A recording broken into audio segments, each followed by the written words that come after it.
Welcome to Save Point Sass, where every checkpoint comes with hot takes, chaotic tangents, and a little bit of shade. Two queer gamers, wildly different play styles. Breaking down what we're playing, what's going on in gaming culture, and what deserves a health potion or a rage quit. This is Save Point Sass. Load in, level up, and stay petty. Okay, Dee, how about you kick us off with our first piece of news?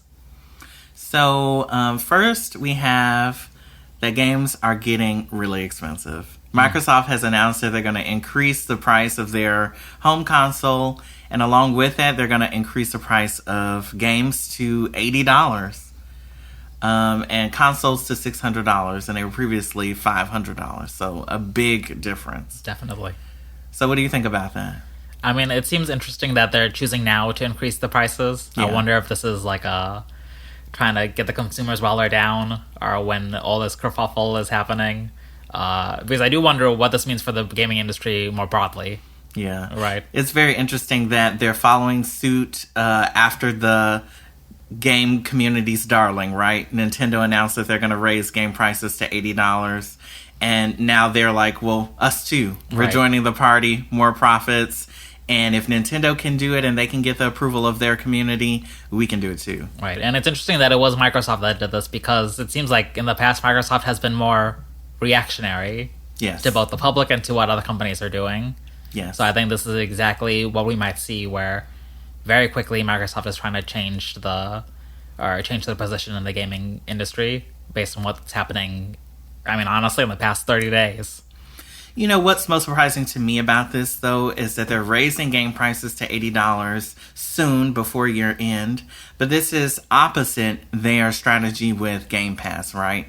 Where they're simultaneously bringing games to a wider audience at a super low price. Game Pass, I think, is about $14.99 right now, and you have unlimited games. And on the other side of that spectrum, now they're announcing $80 games this holiday.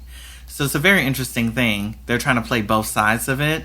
And, you know, I wonder if it is them trying to follow up after Nintendo, but also trying to really corner them. They have a new console coming out, and they're like, well, this is the way that we can show people that we have a lot of value, maybe even more value than Nintendo or Sony. So speaking of value, right, what do you think has been the value of past games, the value to price ratio? I think that the value to price ratio has been pretty high. I've never really felt that a game wasn't worth its price until recently. And I think that, you know, I was not alone in having that feeling. It was when Scarlet and Violet, or Tears of the Kingdom. Yeah, Tears of the Kingdom, I think, was the first one to really got announced at $70. Announced as being higher than the average game. Yeah. For Nintendo. I think that was the first time that I felt in the modern age that maybe something else was going on behind the scenes, and I needed to question the price. I know maybe a long time ago I felt that with the Nintendo 3DS, because Square Enix decided to release some games at higher than the regular 3DS price. So I think the price back then was $35, and Square Enix announced for its RPGs it was going to charge like $5 or $10 more. And I think that was the first time I thought, like, what is this? Why are they charging more money? But I loved Square Enix at the time, so I was like, I get it. And Square Enix games are large because they have lots of FMVs. Mm-hmm. So I was like, oh, they need a larger cart. It makes sense. Tears of the Kingdom, I was trying to figure it out, you know, why they would charge more money, and it didn't really make sense to me. And now we're here at $80, and I'm really puzzled why we're paying more money. Yeah. I mean, it's kind of weird, because if you take an even longer look back to the Nintendo 64, so on, those games were actually much more expensive when you adjust them for inflation to even to where we are now. But the perception, I think, maybe is different. Maybe because we have such a multitude of games now, that maybe there's an overwhelming amount of games that all cost a ton of money, whereas previously you only needed to afford the 2 games that were out that cost a lot of money. So now people have to be a little bit more price conscious, because of the 20 games, we really can only afford 2 of them at that price. And I think that you hit on a good point. The people, the gaming community has to decide.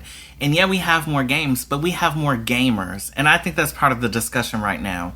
You have 100 games coming out. They all want to cost $80. That's a lot of money for a single family, a single household, even a single gamer to think about. Like, well, there's 20, 30 releases today or this year, and they all cost $80. That's a lot of money. But on the opposite side of that, there are many more gamers than there were before. When I first saw the Nintendo 64, probably in 1997, and I saw Super Mario 64, it blew my mind, and it was a niche thing, right? Not many people were gaming, and now it's different. Gaming is the biggest form of entertainment on Earth, bigger than music, bigger than movies, right? And so now it kind of doesn't make sense, I think, to the larger community that prices are rising, but the audience is larger than ever.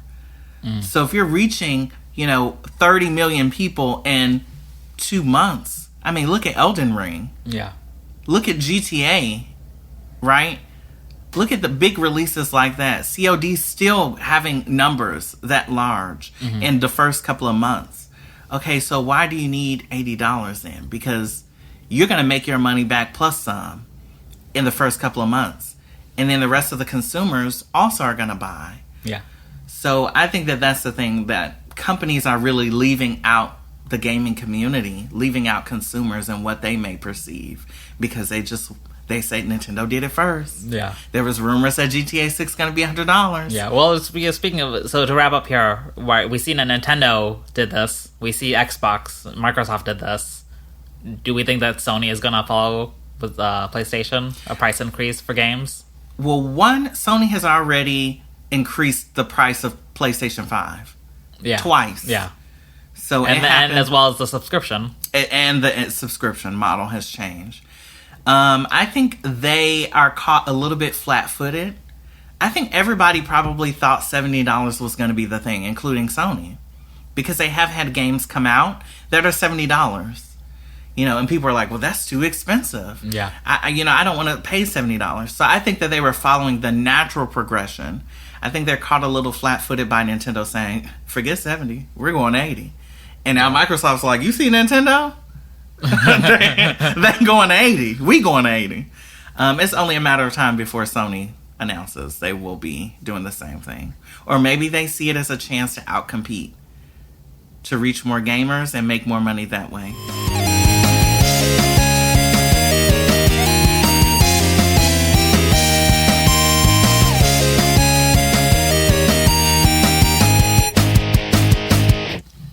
So moving on from the bad news of more expensive games, what else are we talking about this week?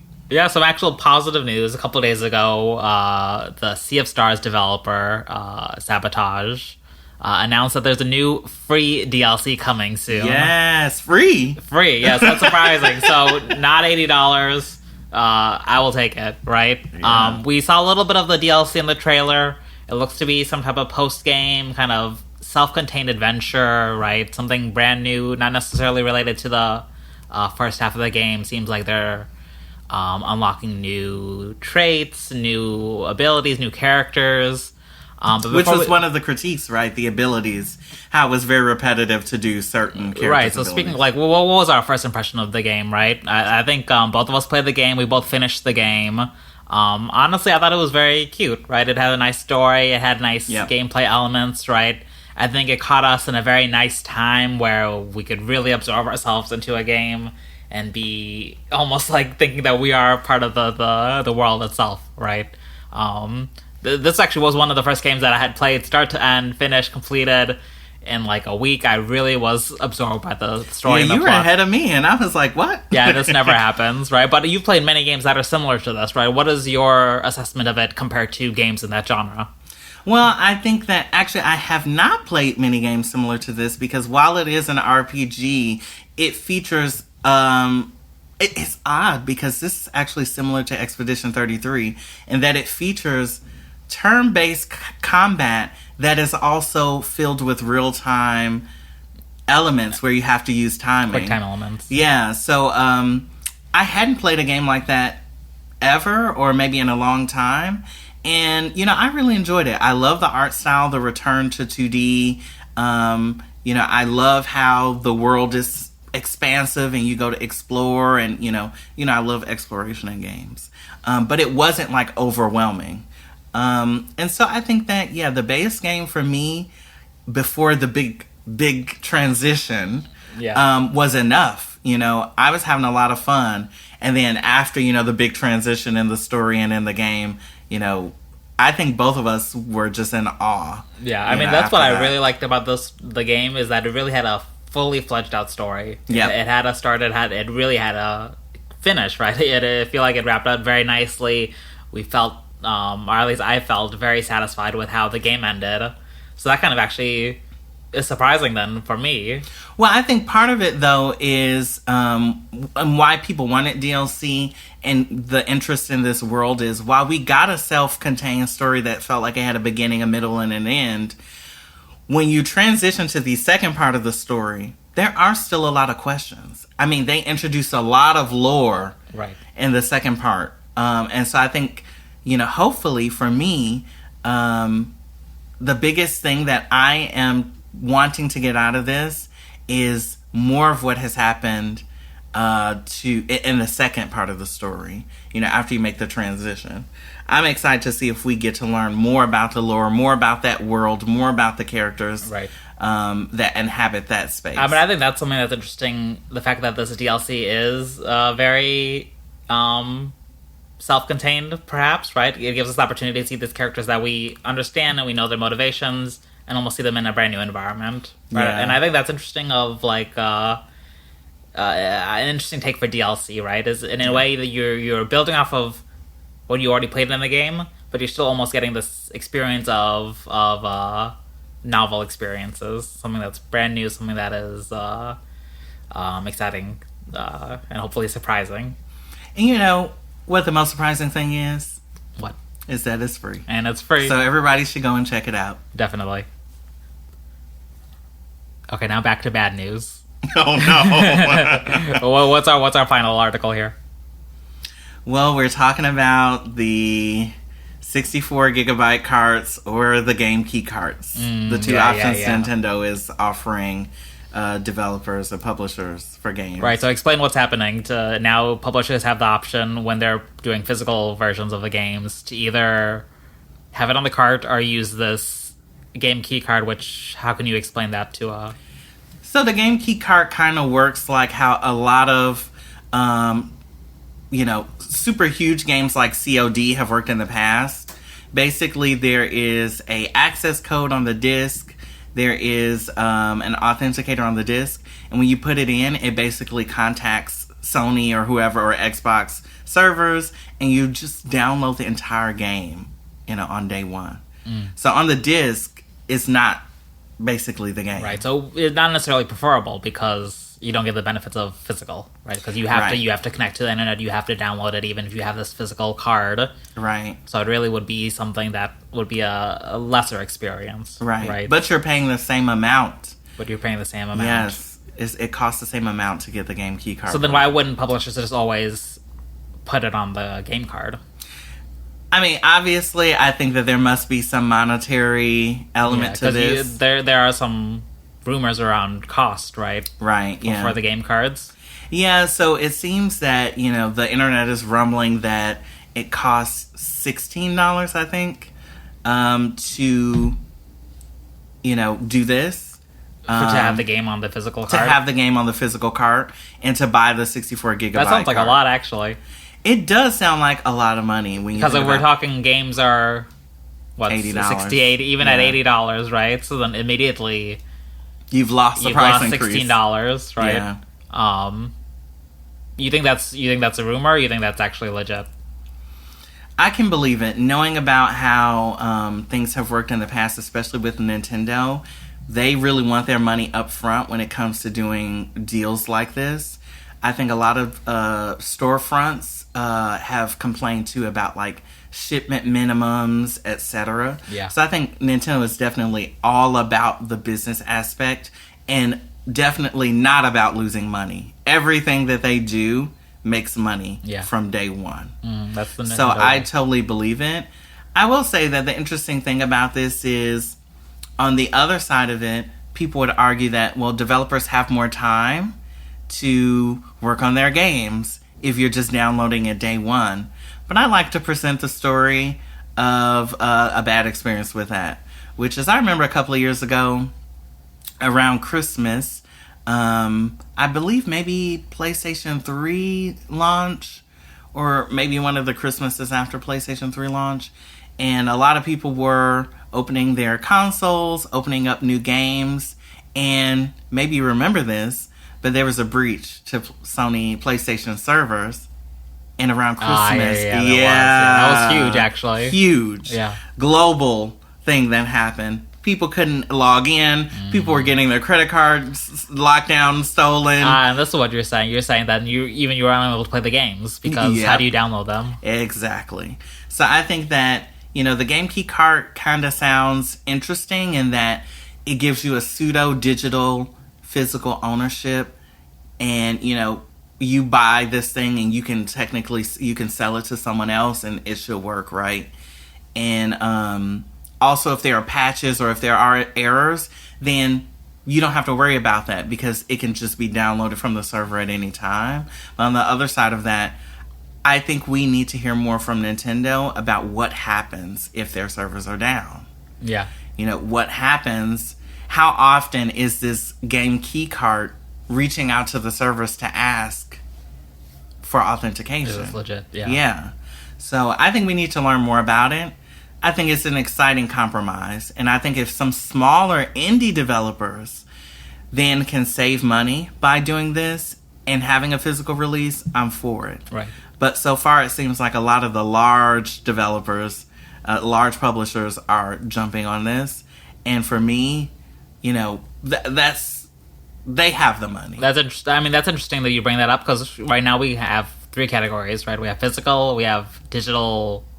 So we have physical on the card, we have physical game key card, and then we have digital, right? And we're kind of saying, or what we're seeing is that large publishers are, instead of having both physical and digital, now having physical with key card and digital. But what you're saying is that what this could have resulted in is having indie developers who would have only released digital because publishing physical is too much of an overhead, right? To now be able to have the opportunity to publish something that is physical akin to physical. And indies are very creative too, so it could have been something even more inspiring than what we're probably going to get.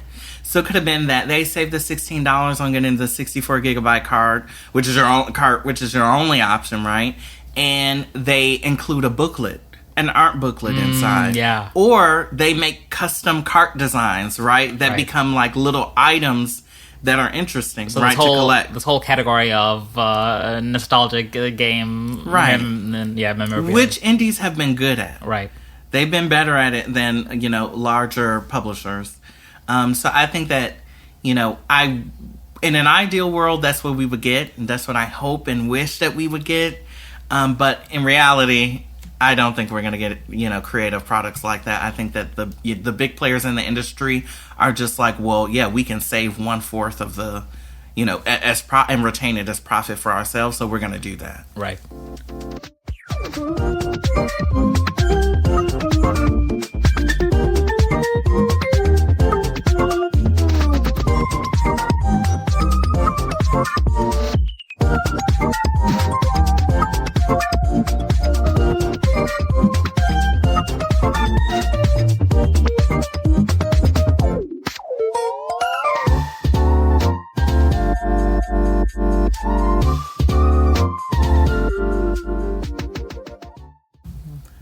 All right, so let's talk about games now. Yes. Some good news. Super MarioMon.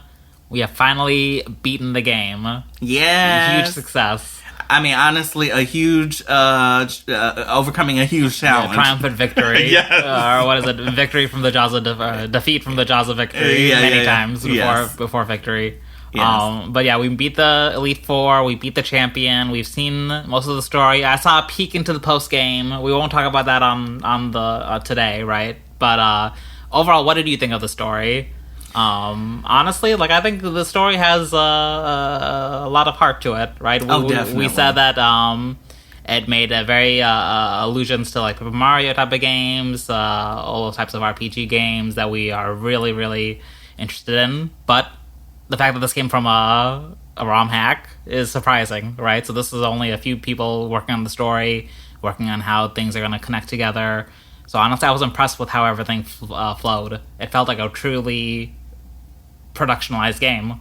Yes, and I think also like one of the biggest things for me is that this is a meeting of the minds. This is a meeting of the internal developer who has a lore book maybe, et cetera, and also someone who is in the online and wider gaming community. And I think that's one of the most surprising things about the story for me is that, you know, spoiler alert, Sure. spoiler alert, is that this game is kind of a love letter to Luigi. Right. We've had many games with Mario as the main character, but I mean, we all know that they started out as Super Mario Brothers. You know, both of them on equal footing, basically. But for like the last 30 years, Luigi has been getting the short end of the stick. And especially in the games that they have together, such as Mario and Luigi Saga and Paper Mario, Mario has been kind of the butt of many jokes and not taken seriously. Luigi. Oh, Luigi. Yes, Luigi. Luigi has been kind of given the short end of the stick. And this game is basically about turning the tide. You play as Mario, and, you know, you think you're the hero, and then, you know, a good portion of the game, you're, like, fine with that. You're, like, taking the traditional Pokemon formula of, I have to become the champion, I have to become the best. Right. And then about maybe 60% of the way through, you realize that you're actually the side character. Mm-hmm. That this game actually is not about you as Mario. It's about Luigi. And you, as Mario, trying to reconcile and compete with the fact that, well, you're not beating Luigi. Right. I mean, that's surprising. It's interesting because they made Luigi the main character without him actually being the main character. Yep. Right. We got cleverly. We saw him. We saw everything from Mario's view, right? But it really was a story about Luigi and him finding his footing, being able to rise above his characterization as the comic foil or the comic relief, right? And yet still kept that same type of comedic humor, right? Yes. It's interesting because like nothing changed about who Luigi was, but rather how he succeeded in the environments that were around him, right? He still stayed true to who he was. Yeah, 100%. To his character. But yeah, there definitely was a good story. And it's interesting to see it in this Pokemon type of style. I feel like this whole cap captures, cap tournament, CAP tournament, hosted by Peach. What did you think about the Elite Four members? I thought it was cute that they were all people who were a part of your journey so far. Yep. Right, each in their own environment. But I thought that was a very clever way to sum up this whole experience, right? And it shows how it really is community driven. Like this whole championship tournament really was about having this interaction between the people in the world. Yeah, it was so interesting. The message of community comes through so strongly. I mean, they're with you every step of the way, and then they're with you at the end. Right. And they're with you at the end to challenge you. Right. To see how far you've grown. Yes. Right. And you know, I think that when I got to the Elite Four, I was pleasantly surprised because I was thinking, okay, who's going to be there? What is this going to be? You know, and we had seen a lot in the game, you know, up until that point that was so interesting. Right. And so I was like, well, what game are they going to take inspiration from? Who are we going to see that we haven't seen before? And I was so pleasantly surprised to see the characters that they chose. And just like with Luigi, I feel like this was about highlighting those who have been really marginalized by Mario's stardom. And so I think that, you know, the characters that they chose, both good on the good side and on the bad side, you know, there is no good side or bad side. It's just all great, Just right? Characters living in the world. Just characters living in the world together, trying to move forward. And I think that, you know, by picking the Elite Four that they chose, it was a final, you know, it was a final sign on that message that, this isn't about Mario. This is about everybody else but Mario. Yeah. And, and these characters should be respected. And Mario, as you play him in the game, he wants and works to earn the respect of those other characters. Right. So I thought the Elite Four was such a pleasant surprise.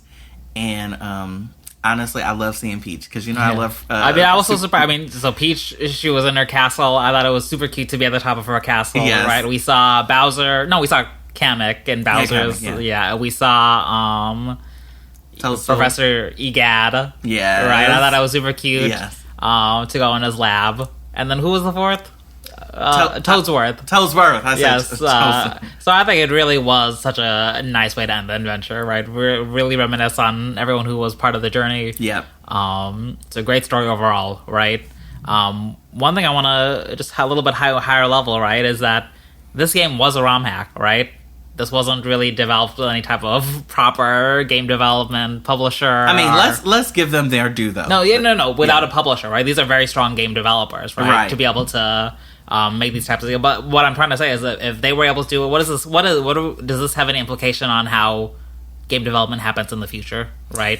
This was able to connect with us so strongly, and it was a niche developer with a niche development team releasing it to a niche audience, right? And without all of the resources available to a traditional Mario team, etc., right? Right. In comparison, you might have a big budget game, like AAA game, hundreds of millions of dollars, that's trying to capture a wider audience with a bombastic game, right? And we're seeing that on the opposite end, maybe a game that works just as successfully with all the opposites of that. Yeah, low budget, low footprint. Do you think this is indicative of a trend, maybe? I mean, I hope so. I mean, we do have to give due to, and they do as well in the credits, they cite the original developers for the technologies that they created, because obviously this is a ROM hack on Pokemon Emerald. Yeah. So a team of people worked very hard to create the foundational technology that they use for this ROM hack, and, we should thank those people. But I do think that it is a strong example that, passion is guiding the project, people's excitement is guiding the project, and it doesn't have to be by the numbers to be successful. It doesn't have to be by the numbers to be great gameplay, great story. And so I think that, some of the stuff that we're seeing, to be honest, some of the stuff that we're seeing coming out of these directs that we just have for Nintendo Switch 2 and its launch games, honestly have felt a little uninspiring. And so I think that this game coming out at this time and really, we're both playing it with big smiles on our face. Yeah. Because it's been such a pleasant experience. Reinvigorates your joy for gaming. Yes, and maybe definitely. in ways that big budget games aren't doing anymore. Right? Yeah. Maybe feel uncanny. Or, and soulless.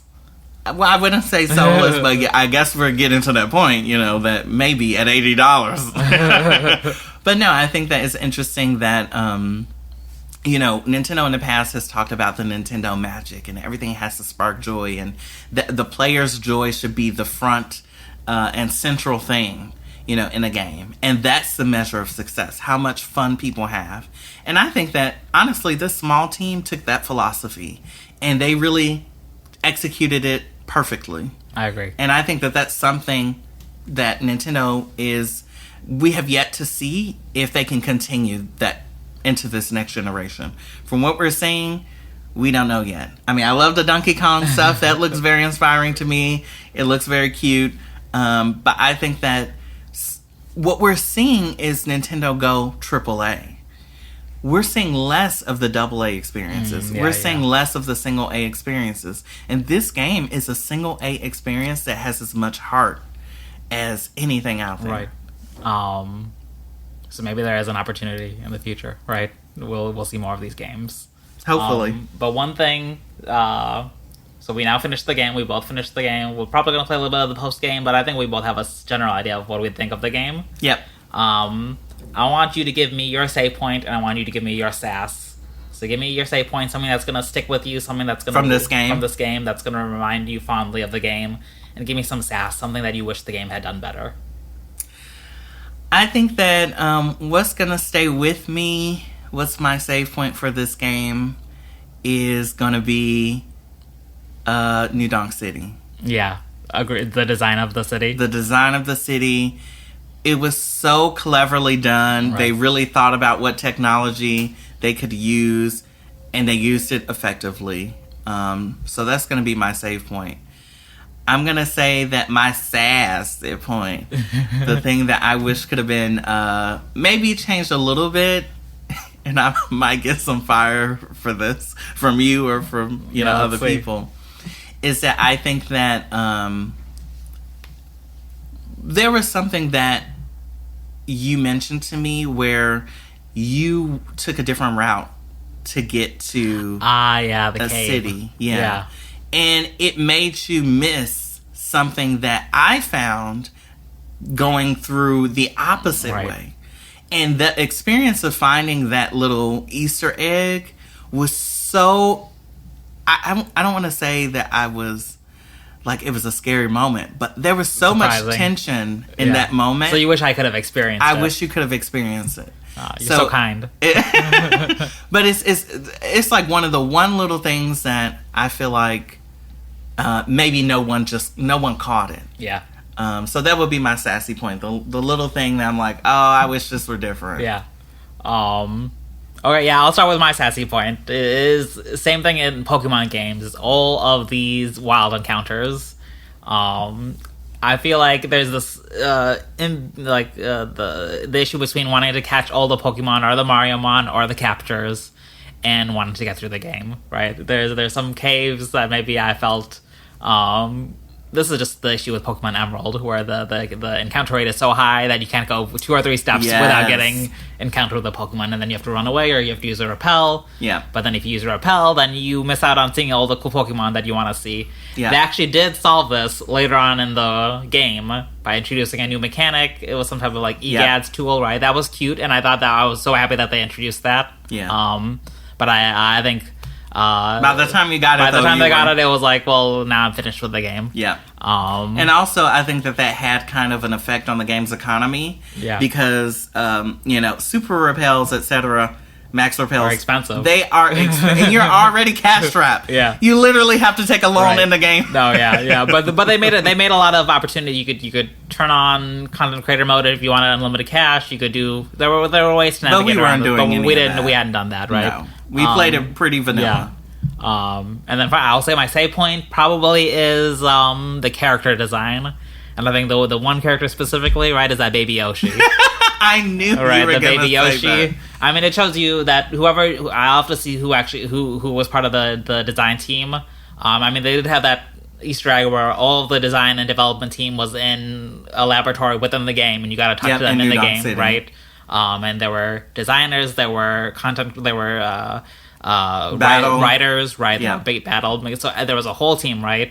And they did this amazingly, right? All the descriptions, all the character designs. Oh my goodness! Some of those descriptions for the Pokemon were so funny. Yes, they added so much fun. The title decks, right? Descriptions. Yes. And then there was everyone had these very long and tongue-in-cheek descriptions, and then Angry Sun, it just has the emoji of an angry face. Angry Sun, the MVP of the game. Angry Sun is the MVP of the game. Yeah, so character design, Baby Yoshi, Angry Sun, they did a good. Those are all being ingrained in my brain. Yeah. So yeah, that was Super MarioMon. Definitely check it out.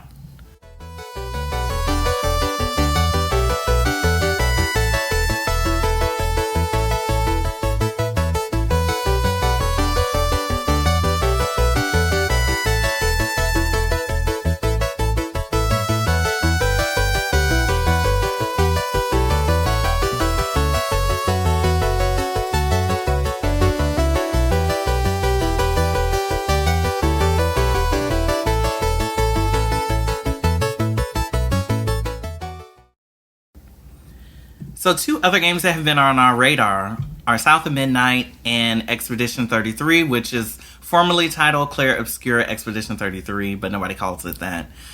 These 2 games seem like they have nothing in common, but they're actually kind of similar. They have unique art styles. They have unique narratives that don't hold back, mature narratives, and they have excellent music. And really, two teams of developers that didn't want to make any compromises on their visions. And so we're both playing our way through Expedition 33. I have completed South of Midnight. Took me a little bit longer than everybody else is saying. They're saying 12 and a half hours. Took me about 15, 16, 17 hours to get through. You're still playing through South of Midnight, though.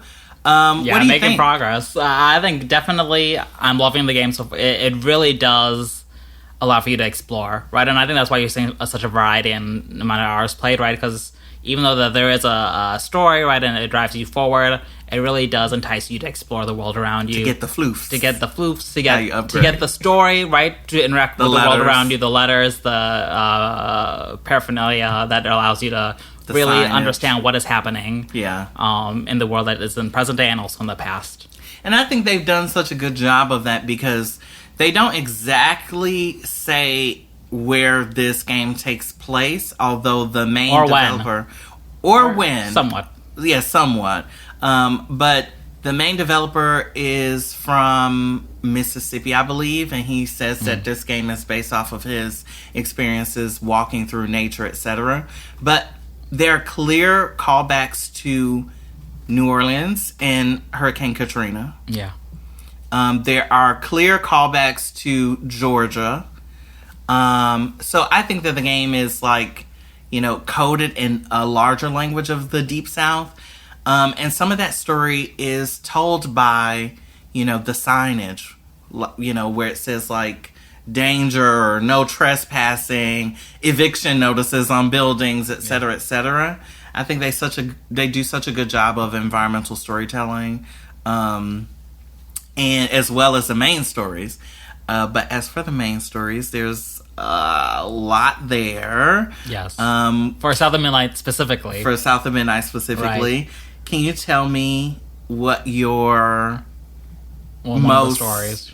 The story that's resonating with you the most. Right, and to just so far. Right, in South of Midnight, right, you're really you're taking on this journey where Hazel is encountering all of this type of historical trauma and really understanding what has happened in strangers, because she doesn't know any of these people. Right. And honestly, one of them that did hit close to home, right, was the story around Benji, right? This idea of by the way, Benji's story, Benji is someone who is differently abled, and him and his brother and his mother moved to the same area as Hazel.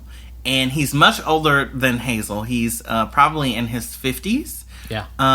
And so they moved to that area in the past of the game. And Benji is differently abled. And his brother Rhubarb is trying to be a musician. He's trying to get famous. And Benji becomes a target in the town, and they bully him. And that eventually leads to him being imprisoned in a tree by his own brother, which was really strong visuals. Yes, right? They showed everything, and it really hit that this was this type of hate or anger or physical attack happened, and maybe even continues to happen, right? In the higher level anger towards somebody, and how do you react towards them? Yeah, resentment and anger that maybe is not even then directed to the right people, because then we see how it affects the world around us, and then it affects us and our journey in South of Midnight, right? And then if you take it beyond the game, right, the idea that trauma of the past affects us in the present, and it will affect our actions in the future. Yes, 100. So, I think that, for the story that has impacted me the most so far, to where you've gotten in a game, I'd say it's Benji's story, and then there is a second story that relates to Benji that happens with Bunny, who's Hazel's Caucasian grandmother. Hazel is black. Her grandmother is Caucasian. And so, I think that Benji's story really caught me off guard because I'm going through the game. I see what's happening with the memories and with the trauma that they're showing. Hazel's trauma, her fight with her mom. And we get to Benji's story, and we see kind of him and his brother, arguing. And then you see that very first time that the other people in the community picked on him by putting a bear trap out. Yes. And Benji steps in the bear trap. And they show this in the game. And for me, that was a moment where I audibly gasped. And then I said, oh my God, because I could not believe that they showed that. But going forward, I realized how powerful and important it was for them to show the imagery. And then to follow that up with, well, the community is not what killed Benji. It was his own family who could not deal with the ostracization that imprisoned him and resulted in his death. I think South of Midnight is such a powerful experience. And I think that, if you look at Expedition 33 and what its reporting is online, you would think that it was maybe a lighter game. You would think that it was maybe a more quirky game. I see what you mean. But no, it has a deep story as well. Yes, a very it does. deep and emotionally driven story. Yes. What are you thinking of Expedition 33 so far? Definitely, I'm enjoying the story. I'm finding it a little bit difficult. Definitely, I'm not the biggest or the most exceptional gamer, right? But I've been finding it satisfying, right? Just the battles are challenging, but learning how to counter, learning the different types of moves, learning how can I counter, that is satisfying when it pays off. Yes, but I'm seeing that even you're finding some difficulty in this game, right? And you don't bust me. I like that. You are the gamer, so that is I am wondering if maybe should I turn it to story mode. Should I try to because it is interesting because it's there is a balance, right, between having good gameplay mechanics and good battle mechanics versus the battle mechanics detracting from the story, right? Especially 100. For both of these games where the story is quite exceptional, right? It really does then put pressure on the battle mechanics to not interfere and to be additive to the story. Yeah. I think it's interesting that it's interesting that you're actually playing differently. You're playing on PlayStation 5. Yeah. And I've watched you play on PlayStation 5, and it seems like your experience is maybe 60 frames per second or very near to 60 frames per second.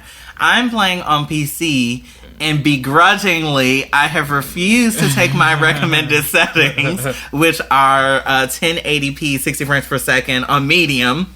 I am playing on epic settings at 1440p. But you're making it work. I'm making it work by turning it down to 30 frames per second, which results in kind of a different gameplay experience, for both of us.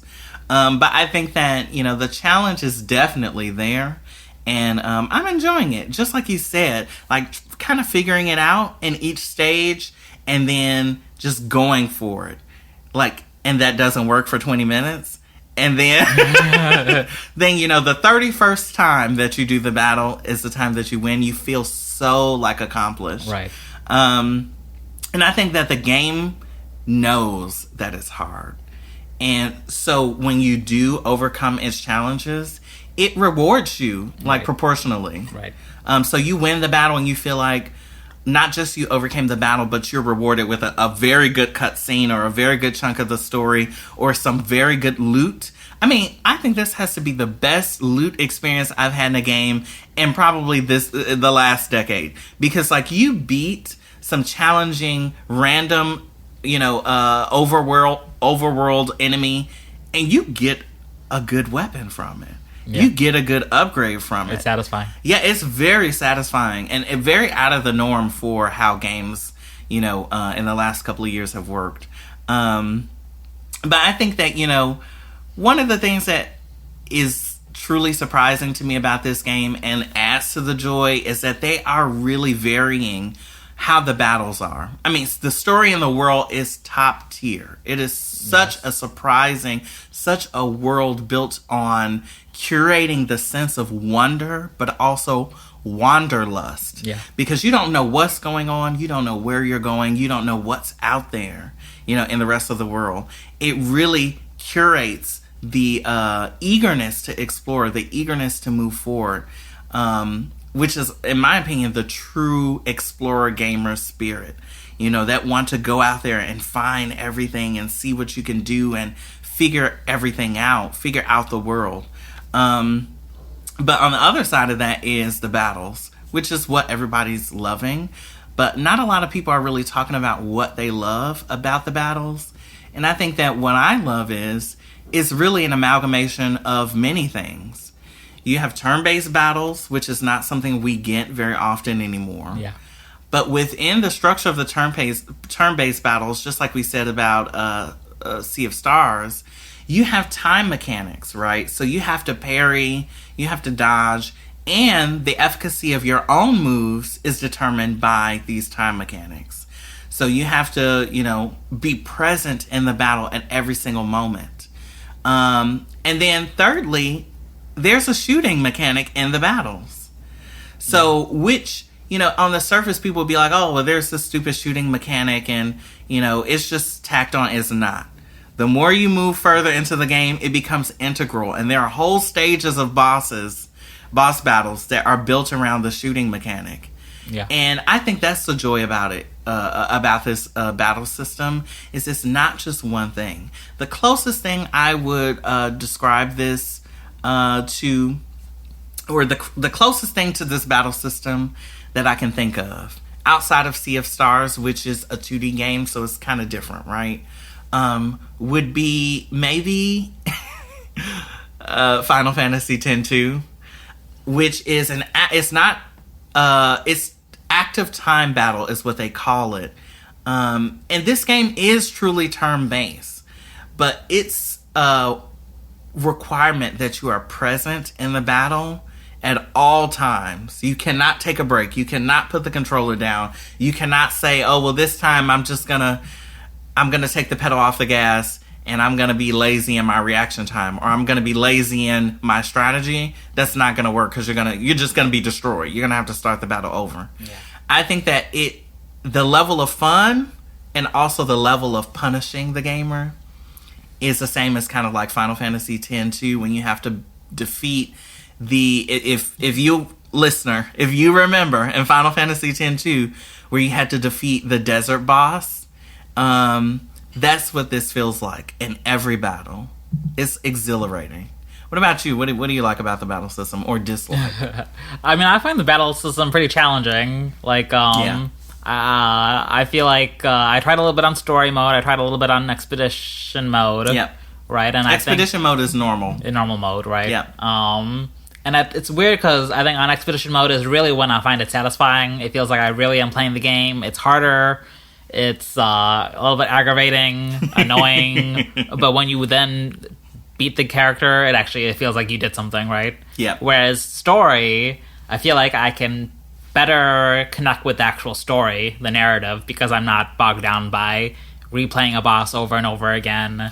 And going back to a few, you lose against the boss, and then they take you back to some random place, and then you have to try to find where do you have to go again. Which I think for them, they're like, take them back to this post so they can grind, or they can change their loadout. So I think some of that is purposeful. I've encountered that too as aggravating, but I think you brought up a good point for playing on story mode, which is you're not taken out of the narrative in the cases where you have a battle that is surrounded by cutscenes, or cutscenes that are interrupted by a battle, which, I've encountered that situation, both of those situations many times, and there's not a good way, there's not a built-in mechanic to restart battles easily.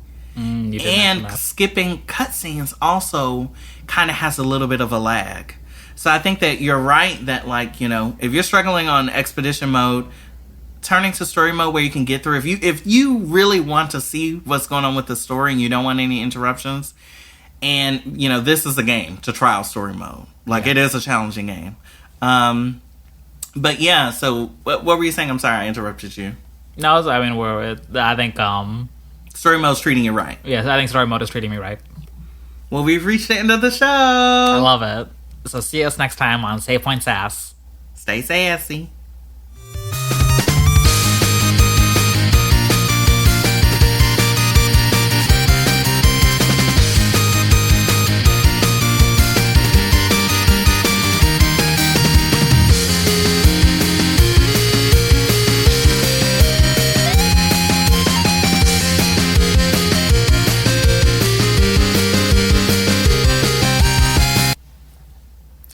Okay, yeah. So I mean, how do you go 3 and then? Are you done? Okay, we'll keep going.